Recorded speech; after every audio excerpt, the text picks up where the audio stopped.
आज हम basics of biology के तहत बात करेंगे बॉडी के डिफरेंट ऑर्गन सिस्टम की। डिफरेंट ऑर्गन सिस्टम की क्या आवश्यकता है हमारे बॉडी में, किस तरह से ये एक दूसरे से कोऑर्डिनेटेड हैं, उसकी आज स्टडी करेंगे।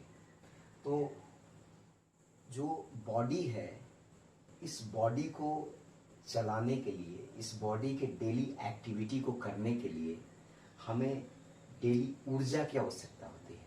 कोई भी काम हम कर रहे हैं, चल रहे हैं, बोल रहे हैं, इवन कि हाथ ऊपर उठा रहे हैं, एक एक एक्टिविटी के लिए ऊर्जा की आवश्यकता होती है। तो ऊर्जा के लिए जो है हमें एनर्जी रिक्वायरमेंट को पूरा करने के लिए, जैसा आप जानते हैं, कोई भी गाड़ी, मोटर, जो भी चीज़ें चलती है वो ईंधन से चलती है। वो ईंधन जो है वो फ्यूल से मिलता है। तो हमारे लिए भी जस्ट फूड जो है एक फ्यूल की तरह काम करता है, ईंधन की तरह काम करता है। तो ये जो एनर्जी रिक्वायरमेंट है हमारी डेली एक्टिविटी को पूरा करने के लिए, वो हमें मिलती है फूड से। लेकिन जो हमारा फूड है वो इस प्रकार का नहीं है, क्योंकि आपको पता है कि सेल जो है स्ट्रक्चरल और फंक्शनल यूनिट ऑफ बॉडी होता है। हमने पिछले चैप्टर में, पिछले वीडियो में हमने ये डिस्कस किया था कि सेलुलर लेवल पे ही काम भी होना है और स्ट्रक्चर भी बॉडी का, पूरे बॉडी में सेल्स से ही बने हुए हैं बॉडी।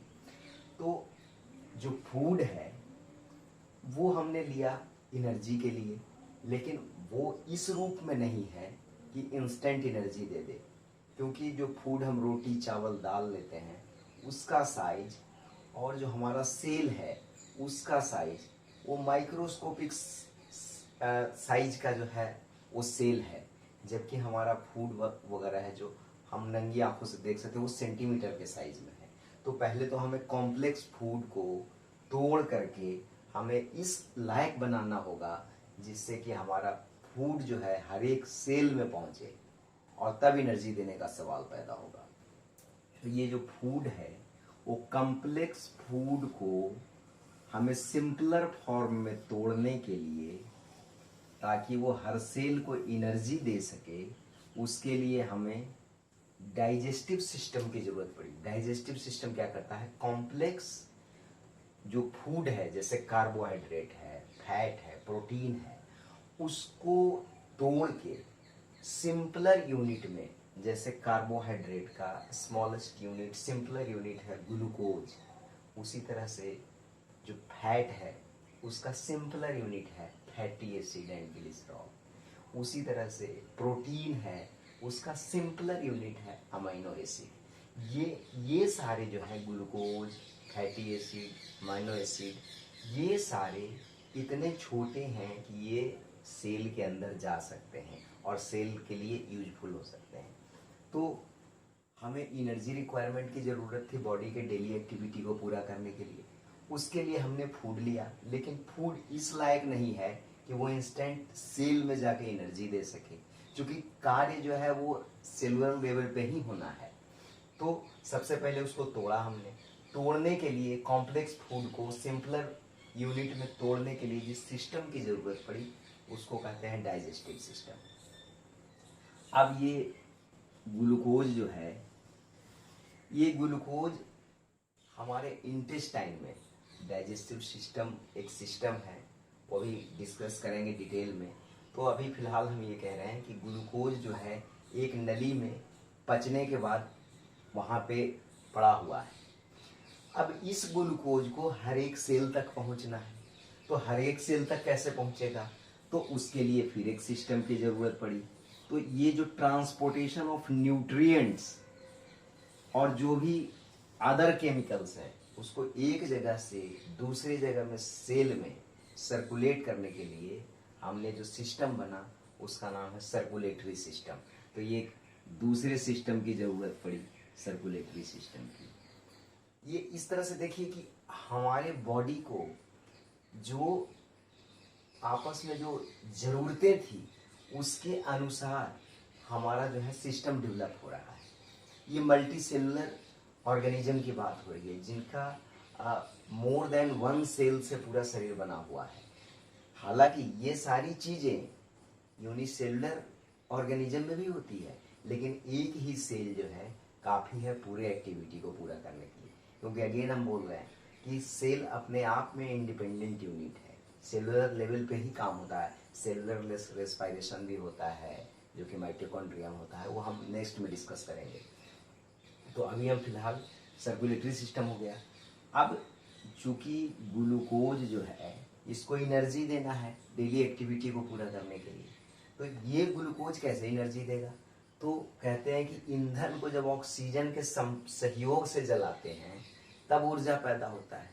तो उसी तरह से फूड हमारा ईंधन है, तो फूड को जलाने के लिए ऑक्सीजन की जरूरत होगी, जिसको बोलते हैं ऑक्सीडेशन। जलाना मतलब ऑक्सीडेशन ऑफ ग्लूकोज। तो ऑक्सीडेशन के लिए ऑक्सीजन की आवश्यकता होगी, तो ये ऑक्सीजन बाहर इन्वायरमेंट से ही लेना पड़ेगा बॉडी के अंदर, तो उसके लिए एक अलग सिस्टम की रिक्वायरमेंट हुई। तो ये जो है रेस्पिरेटरी सिस्टम ने ये काम पूरा किया। अब जब ग्लूकोज का ऑक्सीडेशन होता है तो कार्बन डाइऑक्साइड बनेगा। उसके बाद कुछ ऐसे भी हैं जिसमें नाइट्रोजनस वेस्ट बनते हैं। मतलब जो फूड हमने लिया, अब उसको डाइजेस्ट करके, ऐसा तो नहीं कि सारा का सारा फूड डाइजेस्ट हो जाएगा, कुछ बच भी जाएगा। तो जो वेस्ट जो बनेंगे हमारे शरीर में, बॉडी वेस्ट जो, उनको बाहर निकालना भी जरूरी है। उसके लिए अलग सिस्टम की जरूरत पड़ी, जिसको कहते हैं एक्सक्रीटरी सिस्टम। अब एक्सक्रीटरी सिस्टम हो गया। उसी तरह से बॉडी को सपोर्ट करने के लिए जो सिस्टम बना, क्योंकि ये सारे सिस्टम जो है ये तो हवा में लटकेंगे नहीं, ये सारे सिस्टम को हमने क्या करना है, ये सारे सिस्टम को जो है, ये सारे सिस्टम को एक जगह बॉडी में सपोर्ट देके रखना होगा। तो उसके लिए जो सिस्टम बना उसका नाम है स्केलेटल सिस्टम।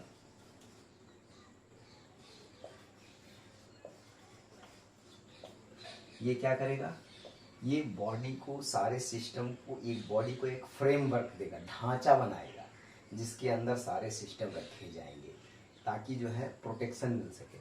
साथ में फूड के तलाश में एक जगह से दूसरी जगह जाना होगा, यानी मूवमेंट और लोकोमोशन होगा।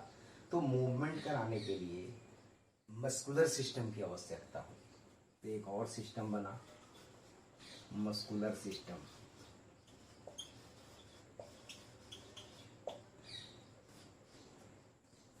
उसके बाद ये सारे सिस्टम जो है ये आपस में, सारा सिस्टम अलग अलग काम करने लगेगा। कि हम आपको सपोर्ट नहीं करते हैं, हम ग्लूकोज पड़ा हुआ है, हम उसको जो है ट्रांसपोर्ट नहीं करेंगे।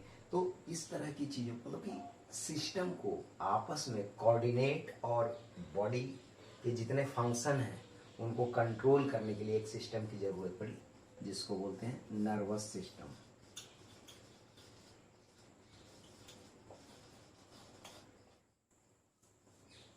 साथ ही साथ में नर्वस सिस्टम के साथ एक केमिकल हार्मोन बोलते हैं, वो भी बॉडी सिस्टम को कंट्रोल करता है। उसके लिए जो सिस्टम की जरूरत पड़ी उसको बोलते हैं इंडोक्राइन सिस्टम। Endocrine system. अब इंडोक्राइन सिस्टम प्लस बाहरी चीजों को सेंस करने के लिए, इन्वायरमेंट में जो सारी चीज़ें हैं उसके अनुसार बॉडी को अडेप्ट करने के लिए, जैसे ठंड है तो उसको सेंस करना है, गर्मी है तो उसको सेंस करना है।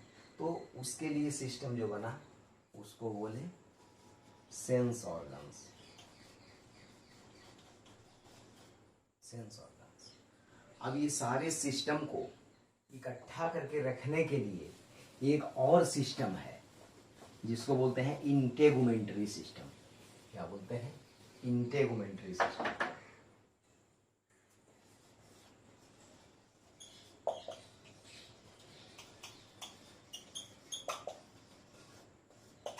ये बॉडी के जितने भी बाहर में स्किन देख रहे हैं ये सारे इंटेगुमेंटरी सिस्टम में आएंगे। इसमें क्या है, जैसे कोई भी अंदर के जितने भी ऑर्गन्स हैं, इंटरनल ऑर्गन्स, एक तो उनको प्रोटेक्शन देता है बाहरी फॉरेन जो इन्वेडर्स हैं उनसे, जो बाहरी जो कीड़े मकोड़े या जो भी हैं वो सीधे बॉडी के अंदर न चले जाएं, उनको ये प्रोटेक्शन देता है कौन? इंटेगोमेट्री सिस्टम। प्लस बाहरी चीज़ों से सबसे ज़्यादा सेंसिटिव सबसे पहले इंटेगोमेट्री सिस्टम में होता है। ये बाहरी मटेरियल से सबसे पहले इसी का इनकाउंटर होता है, यही पहले लड़ता है।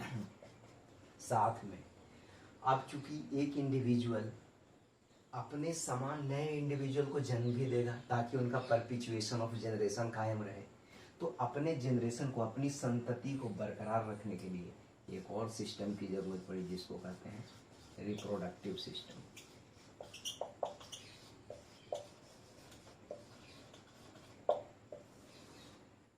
अभी अध्ययन की सुविधा से ये 11 सिस्टम जो हैं ये हम लोग स्टडी करते हैं। साथ में एक और सिस्टम को इंक्लूड कर सकते हैं, वो है इम्यून सिस्टम।